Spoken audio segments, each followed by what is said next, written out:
The sun was shining brightly that morning. White tents were set up around the school auditorium, glowing softly under the clear blue sky. Laughter, music, and camera flashes filled the air. It was Emily and Ethan's wedding day, a day everyone had been waiting for. Emily stood next to Ethan at the altar, her white gown sparkling like morning dew. Her heart raced, half from excitement, half from nerves. Ethan smiled warmly at her. Reverend Thompson raised the microphone and spoke gently. "Do you, Ethan, take Emily to be your lawfully wedded wife?" Ethan smiled and said, "I do." Then Reverend Thompson turned to Emily. "And do you, Emily, take Ethan?" Suddenly, a loud bark echoed through the auditorium. Everyone turned immediately. At the open doors stood 3 dogs, one in front, 2 behind like bodyguards. The front dog held a small basket in its mouth.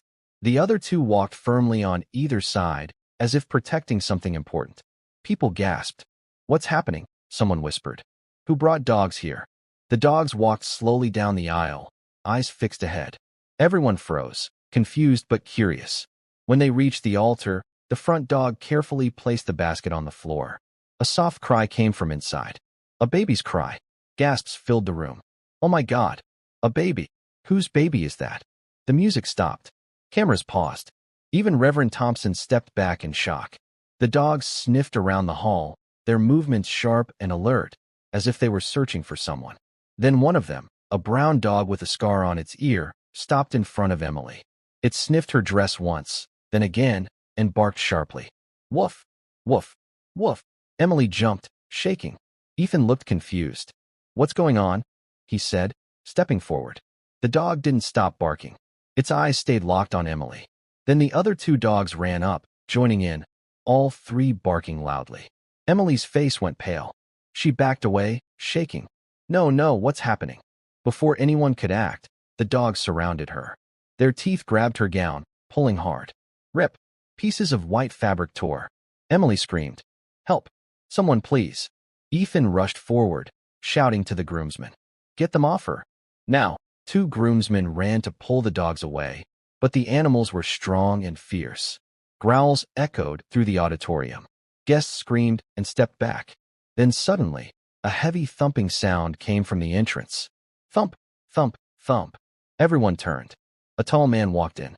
He wore a brown animal skin vest, dusty boots, and a small charm on his neck. He carried a wooden gun. His face was rough, his eyes cold. Whispers spread. "Who is that? Why does he have a gun?" When the dogs saw him, they stopped immediately. He lifted a whistle around his neck and blew softly. Phew! At once, the dogs let go of Emily and ran back to him, tails wagging. The room went silent. Emily fell to the floor, trembling, her gown torn and dirty. Tears ran down her cheeks. Ethan stood frozen, breathing hard. "Who are you?" he asked the man in disbelief. The man said nothing. He just looked at Emily, then at the crying baby in the basket. The only sounds were Emily's sobs and the dog's heavy breathing. Everyone waited, hearts pounding, for him to speak. The tall man stood still at the center. His dog sat beside him, eyes glowing under the lights. No one spoke. Every breath in the room felt heavy. Finally, the man spoke in a deep, calm voice. "I'm a hunter, and these dogs belong to me." The crowd gasped. Ethan's face turned red with anger. He stepped forward, voice shaking. "You what? You mean these wild dogs that attacked my fiancée belong to you?" The man said nothing, keeping his eyes on Emily. Ethan's voice rose. "Do you know what you've done? This is my wedding day. You embarrassed my fiancée in front of everyone." He pointed at Emily, still on the floor, her torn gown wrapped around her arms. "How dare you allow your animals to ruin everything?" he shouted. People murmured. Some nodded angrily, others stared at the hunter in fear. The hunter stayed calm, but his face looked like he carried a heavy secret. Ethan clenched his fists. "So tell me," he said harshly, "what are your dogs doing here? And why is there a baby?" The baby in the basket cried louder, as if answering. The sound echoed in the quiet auditorium. The hunter slowly looked at the baby, then back at Ethan. His voice dropped. "One of your guests abandoned her baby in the nearby forest." Gasps filled the room. "What? That can't be true. A baby abandoned?" Whispers spread like wildfire. Mothers held their own children close. Guests covered their mouths in shock. The hunter continued, voice heavy. I was in the forest this morning, hunting with my dogs. It was quiet, too quiet. Then I heard a woman screaming. I ran toward it. He paused, eyes distant. The crowd leaned in, silent. When I got there, he said slowly, I saw two women. One was on the ground in pain, crying, giving birth. The other knelt beside her, helping her deliver. People gasped again. The air felt thick. I wanted to help, the hunter said, but before I could, the second woman said something that made my blood run cold. She told the first woman to stay quiet, so they wouldn't be caught. He shook his head slowly. The woman covered her mouth. Soon, the baby cried. The mother wrapped the baby in a small cloth, and then he stopped, looking around the hall. They left the baby there, he said quietly. Then they walked away, into the woods leading straight to this school. A loud gasp came from the guests. Emily's hands shook on the floor. Her lips quivered. Her eyes darted between the hunter and the baby basket. Ethan frowned deeply. That's impossible, he stammered. You must be mistaken. No one here would do that. The hunter stayed calm, but firm. I saw it. My dogs followed their scent. I called one back so they wouldn't be scared. I was about to call the police, but this dog, he pointed at the brown one with the scar, gently picked up the baby and brought him here. He took a slow breath. They brought the baby straight to this place. The auditorium was so quiet you could hear the ceiling fans turning. Reverend Thompson stepped forward, hands shaking slightly. Are you saying that the woman who gave birth is here, among us? Mr. Carter looked around the auditorium. His eyes were sharp now, scanning every face, every guest. Yes, he said softly. She's right here. The crowd gasped again. People turned their heads, whispering, trying to guess. Emily's breathing grew heavier. Her fingers clutched the edges of her torn gown. The dogs were watching her again, noses twitching, tails stiff. Then one of them, the brown one, let out a low growl. Grrr. Emily's eyes widened. The crowd gasped again. Every eye turned to Mr. Carter, then slowly toward Emily. Her face drained of color. She looked scared, her hands shaking slightly as she tried to fix her gown. The baby's soft cry echoed again. Wah wah. One of the dogs went back to the basket and lay beside Liam protectively, as if saying, Don't worry, little one, I'm here. Guests whispered loudly now, voices full of confusion and fear. Did he say someone here abandoned a baby? Could that be true? Who would do such a thing? Ethan finally found his voice. His heart pounded. Mr. Carter, he said, voice trembling but angry. Are you sure about what you just said? Mr. Carter nodded slowly. Yes, he said. I'm sure. I saw it with my own eyes. The auditorium grew quiet again. You could almost hear the wind outside. Mr. Carter looked at the baby. His eyes softened. That baby was crying so hard, he said quietly. My dogs wouldn't leave him. That one. He pointed at the brown dog lying beside the basket, stayed with the child, licking his tiny hands, keeping him warm. It was like he knew the baby's life depended on him. Gasps and murmurs ran through the crowd again. One of the guests stood and shouted from the back. Then who was the lady, sir? Who left that baby there? Mr. Carter looked around slowly, turning his head from left to right. His eyes scanned every face carefully. Then he said, I didn't see their faces clearly. I wasn't close enough. But, he paused. The air grew heavy. Everyone leaned forward, waiting. But what I do remember, he said firmly, is that one of the women wore a wedding gown. The words hit the hall like thunder. People gasped. Chairs creaked as guests stood in shock. Voices erupted everywhere. What did he say? A wedding gown? Does he mean the bride? The noise grew until someone shouted. Yes, because she's the only one wearing a wedding gown here. All eyes turned to Emily. She froze. Her heart dropped. Her lips trembled. What are you saying? She stammered. That's nonsense. He must be drunk. Ethan stepped in front of her protectively, though his hands shook slightly. You must be out of your mind, Mr. Carter, Ethan snapped. My bride is not pregnant. You're making up lies on my wedding day. Mr. Carter stayed calm. I know what I saw, he said quietly. And I know those two women came toward this hall after it happened. At that, a man from the front row, Brandon, Ethan's best man and closest friend, jumped up angrily. Can someone take her aside and check if she really had a baby? One guest whispered aloud. But before anyone could move, Brandon turned sharply. Shut up, he barked. How can you say something so stupid? He pointed a shaking finger at Mr. Carter. How can someone who is not even pregnant give birth to a baby? You're crazy, old man. Ethan nodded quickly. Exactly. You've gone too far, Mr. Carter. You've brought shame to this day. Mr. Carter didn't reply. His dogs growled softly beside him, sensing the tension. Brandon stepped forward, voice harsh and commanding. Listen, he said, pointing to the door. You and your dogs need to leave now. Right now? Or I'll call the police on you. Mr. Carter's face stayed calm, but there was something strange in his eyes, like he knew more than he was saying. I know what I saw, he said again, deep and firm. Brandon clenched his fists. I said leave, he shouted louder. Now, Mr. Carter looked around one last time. His eyes stopped briefly on Emily, who quickly looked away. Then he nodded slowly. It's fine, he said quietly. He turned, his boots thudding on the floor as he walked to the door. The 3 dogs followed, the brown one pausing beside the baby, giving one last soft whine before following him out. The door closed with a loud bang. The auditorium was full of whispers. Faces showed worry, fear, and doubt. Mr. Carter's words hung heavy like a dark cloud. Just then, Mrs. Anderson, a tall woman in gold lace, stood quickly and rushed toward the stage. Her heels clicked loudly. Ethan, she called, voice trembling. Something must be done. Ethan looked confused. Mom, what do you mean? She glanced around at guests whispering, shaking their heads, pointing at Emily. Can't you hear them? She said. The guests are talking. This is a serious accusation against your bride. We cannot ignore it. We must clear her name, right now. Ethan sighed, running a hand through his hair.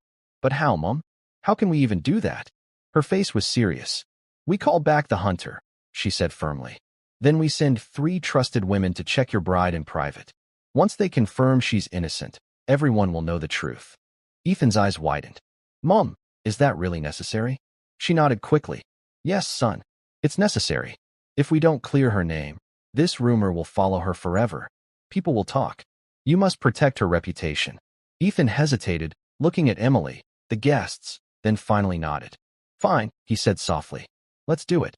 An usher ran outside to call Mr. Carter back. A few minutes later, the door opened again. Mr. Carter entered, dogs quietly walking beside him. The air grew tense again. You call me back? He asked in his deep voice. Mrs. Anderson stepped forward. Yes, she said calmly but firmly. We heard your story. But before anyone jumps to conclusions, we want to do this right. We will check the bride, now, and clear her name. Gasps ran through the guests. All eyes turned to Emily. Her face changed. The color drained from her cheeks. What? She whispered. You want to check me? Ethan looked at her gently. Honey, it's just to end this once and for all. After that, no one will ever talk about it again. She shook her head quickly, stepping back. No, I can't do that. It's embarrassing. Everyone's already looking at me like I'm a criminal. I won't do it. Her voice cracked, eyes darting from face to face. Mrs. Anderson walked closer, placing a hand on her shoulder. Emily, she said softly, you have to do this to save yourself, to prove them wrong. Emily's eyes filled with tears. Mom, please, she whispered. I don't want to. I didn't do anything. Even Emily's mother stood, hands shaking. My daughter, she said quietly, you must do this. Let's put this matter to rest. Follow them to the restroom and let them check you. Emily stepped back again, tears rolling down her cheeks. No, I don't want to. Her refusal made the room tense. Guests whispered louder. Why is she refusing? Maybe the hunter was right. This is getting strange. Her mother walked toward her carefully, voice low and pleading. My daughter, please just go with them. Let them check you. It's better than all these eyes on you. Mom, Emily cried. How can you say that? You don't even believe me. Her mother wiped a tear but didn't answer. Ethan stepped forward, voice firm. Emily, stop making this harder. Just do it. Everyone is watching. No, I won't, she shouted again, shaking her head. Tension filled the room. Mrs. Anderson gave a quick nod to the 2 women beside her, Mrs. Harrison and Mrs. Franklin. Please, she said quietly but firmly. Take her inside. Emily's eyes widened in disbelief. No, don't touch me, she cried, trying to step back. But Mrs. Harrison and Mrs. Franklin gently held her arms. She struggled, pulling away, tears streaming. Let me go? Please. Ethan stood still, jaw tight, eyes full of confusion and shame. The women didn't stop. They spoke softly but firmly. Calm down, Emily. It will be over soon. I said I don't want to, she screamed, still fighting, her gown brushing against the stage. Mrs. Anderson finally stepped forward and placed both hands on Emily's shoulders. Emily, she said firmly, you must do this. Right now. Emily stopped struggling for a moment, breathing hard. Her whole body shook. Tears rolled down her cheeks. She looked around the auditorium, hundreds of eyes staring, whispering, judging. Her voice came out weak and broken. Please, don't make me. No one answered. Then, as if her strength was gone, she stopped resisting. Her hands dropped helplessly to her sides. The three women slowly led her toward the private restroom behind the school auditorium. Emily's steps were shaky. She cried quietly, whispering under her breath, I didn't do anything. I didn't do anything. The crowd watched in silence. Some looked sad, others suspicious. The door closed behind them, and the silence returned, heavy and cold. Minutes passed slowly. Everyone waited. You could hear only Liam's soft cries and the creaking of chairs. Then suddenly, ah! A sharp scream came from inside the restroom. It was Mrs. Anderson's voice. The whole auditorium froze. Ethan jumped up, heart pounding. Mom, what happened? He shouted. No answer came. A few seconds later, the restroom door creaked open. Mrs. Franklin stepped out slowly. Her face was pale, lips shaking. She walked toward Ethan, looked around nervously, then leaned close and whispered something into his ear. Ethan's face changed instantly. His eyes widened in shock. His mouth opened, but no words came out. The crowd watched, hearts pounding, waiting to hear what he had been told. Ethan's heart pounded as he ran toward the restroom. His shoes made loud echoes on the auditorium floor. He didn't care who was watching anymore. He pushed the door open. What he saw froze him. Emily was on the floor, still wearing her white gown. Her knees were bent, face covered in tears. Makeup had washed off completely. The once beautiful bride now looked broken and scared. Mrs. Anderson stood beside her, holding her chest, eyes full of shock and disappointment. The two other women stood behind them, silent like statues. What's going on here? Ethan shouted, voice shaking. Mom? Talk to me. What happened? No one spoke. The room was heavy with silence. Only Emily's sobs broke the air. Ethan's eyes darted from one face to another. His voice grew louder. Can someone say something? He roared. Finally, Mrs. Anderson stepped forward. Tears in her eyes, she placed a gentle hand on his shoulder. Ethan, she whispered softly, lips trembling. She is the one. She's the mother of that baby. Ethan blinked, confused. What did you just say? She gave birth to that baby, his mother said again, voice breaking. Ethan felt weak. He stumbled, staring at Emily. That's impossible, he muttered. She wasn't even pregnant. Mom, that can't be true. He turned to Emily. Emily, please say something. Emily kept crying, hands covering her face. At that moment, the door swung open again. The bridesmaids and groomsmen rushed in, hearing all the noise. Everyone stopped and stared. The air felt thick. No one moved. Ethan's voice cracked. Emily, he said, tears building. I need you to say something now. Whose baby is that? Emily slowly lifted her head, eyes red and puffy. She tried to talk, voice breaking. I'm sorry, Ethan, she whispered. It's mine. The room went silent. You could hear a pin drop. Ethan stepped back as if punched. What? It's my baby, she cried louder. I didn't mean for this to happen. Ethan shook his head in disbelief. That's not possible, Emily. How could you have a baby and not know you were pregnant? I swear I didn't know, she sobbed harder. The doctor said it's something called cryptic pregnancy. It means someone can be pregnant and not even know. I didn't feel anything. I didn't show any signs. Her voice echoed. Everyone stared. Even Madison, her best friend, looked shocked and pale. I only found out a few weeks ago, Emily continued through tears. I was so scared. I didn't know what to do. I wanted to tell you, but I didn't want to lose you.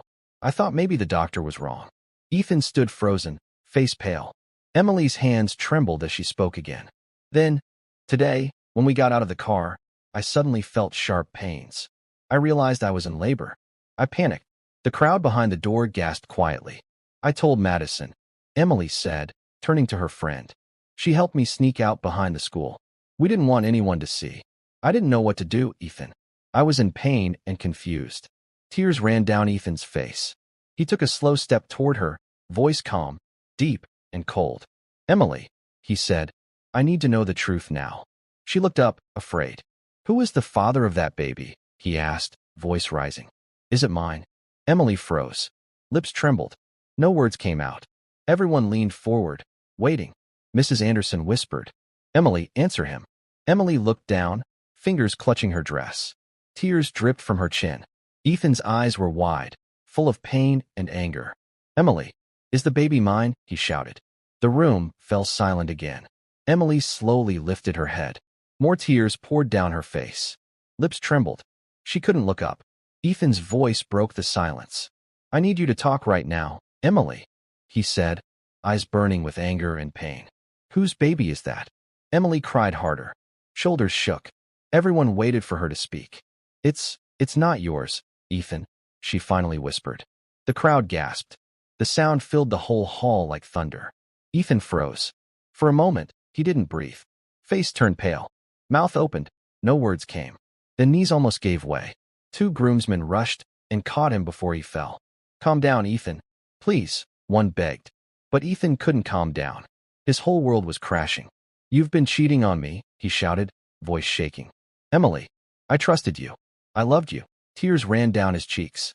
He covered his face with both hands, crying in front of everyone. "Who is the father of that baby?" he asked again, looking at her with red, watery eyes. Emily couldn't speak, whole body trembling. "Please, Ethan," she whispered weakly. "You don't want to know." "What do you mean I don't want to know?" he shouted. "I have the right to know." "Please," she cried. "Let's just forget about the father." "Who, Emily?" Ethan's voice echoed through the auditorium. Everyone jumped. Emily looked up slowly, eyes swollen from crying. Her lips shook as she spoke. It's Brandon." The crowd gasped again, louder this time. Ethan blinked. "Which Brandon?" he asked, disbelief in his voice. Emily lifted her trembling hand and pointed toward Brandon, Ethan's best friend and best man. The room erupted in noise. People covered their mouths. Others stood up in shock. "What?" Ethan shouted, voice breaking. Brandon raised his hands quickly, panicking. No, it's not me," he protested. "She's lying." But Ethan didn't listen. Tears fell faster, his whole body shaking. "You," he said softly. "You, Brandon? How could you, both of you?" He looked from Emily to Brandon, heart completely shattered. "You were the two people I trusted most in my life," he said, voice cracking. "And this is what you do to me." Emily bent her head, unable to look at him. "Please, Ethan," she whispered, crying harder. "Forgive me, it wasn't my fault. He forced me." "What?" Ethan asked, confused. "Forced you?" Emily nodded, still crying. "Yes. I told him I didn't want to, but he kept threatening me. I had no choice." Brandon suddenly stepped forward, shouting, "Ethan, don't listen to her. I'm not the father of that baby. And by the way," he pointed at Emily, "I'm not the only man she's been with." The crowd gasped again. Noise grew louder. "She's been cheating," Brandon shouted, face red. Ask her yourself. You're a liar." Emily screamed through tears. "You're lying, Brandon." The hall was chaos now. Guests whispered and pointed. Liam's faint cries could be heard from somewhere in the background, adding to the madness. Emily wiped her tears with the back of her hand, voice shaking. "It's true I cheated once," she cried. "Only once. It was a mistake. I swear." Ethan stood still, face empty, listening. "When you traveled out of the country," Emily continued, "I was lonely. I felt so alone. I needed someone to talk to, someone to care for me. I met a man online. We talked for weeks. I thought he understood me." Her voice broke. "One night, we met at a hotel. I know it was wrong, Ethan. I regretted it the moment it happened. But Brandon," she pointed at him with trembling fingers, "he found out. He saw us together. I begged him not to tell you. I begged him to forgive me." Tears poured down her face again. "He said he wouldn't tell you. Only if I let him be with me too." The crowd gasped. Brandon's face turned red. "That's a lie," he yelled. "She's making it up." "No," Emily shouted back. "It's true. I didn't want to. He kept threatening me. He said he would ruin everything." Ethan covered his face again, crying quietly. His body trembled with pain. He looked up slowly, voice weak but cold. "So the baby," he said, "the baby could be that man's or Brandon's?" Emily couldn't answer. She just cried harder. The crowd was silent again. No one dared to speak. Emily's tears fell like heavy rain. Her voice shook. He didn't stop, she cried. He kept coming any time he wanted me. Brandon used me. He is cruel. He is heartless. Even yesterday, she paused, sobbing harder. Even yesterday, he still asked to see me at a hotel. He said if I refused, he would tell you everything. I turned to Brandon. Ethan's heart shattered. Chest rose and fell fast. Hands shaking. He looked at Brandon, his best friend, the man he had trusted with his whole life. How could you, Brandon? Ethan said, voice breaking. How could you do this to me? I treated you like my brother. Tears streamed down Ethan's face. He took a step forward, face filled with anger. Before anyone could stop him, he rushed toward Brandon, ready to hit him. But the groomsman quickly grabbed him and held him back. Let me go, Ethan shouted, struggling. I hate you, Brandon. I hate you both. His voice echoed through the auditorium. A broken heart screaming. Brandon couldn't look up.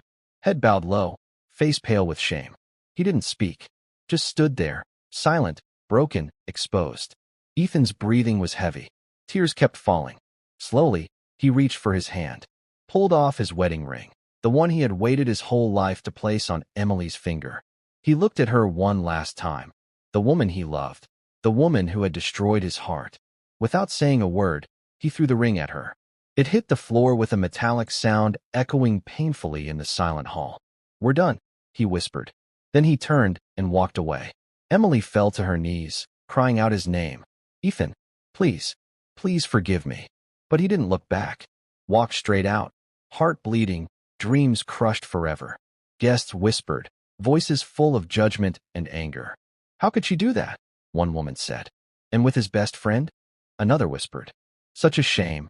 An older man said, shaking his head. Some spat on the ground, cursing their acts. Others watched silently, hearts heavy. Emily covered her face, crying uncontrollably. Brandon stood like a lifeless statue, head bowed low. Then, suddenly, sirens filled the air. Woo, woo, woo. Everyone turned toward the entrance. School auditorium doors swung open. Several police officers stormed in. The leader, Officer Daniels, raised his voice. Emily Williams and Madison Benson, he called out.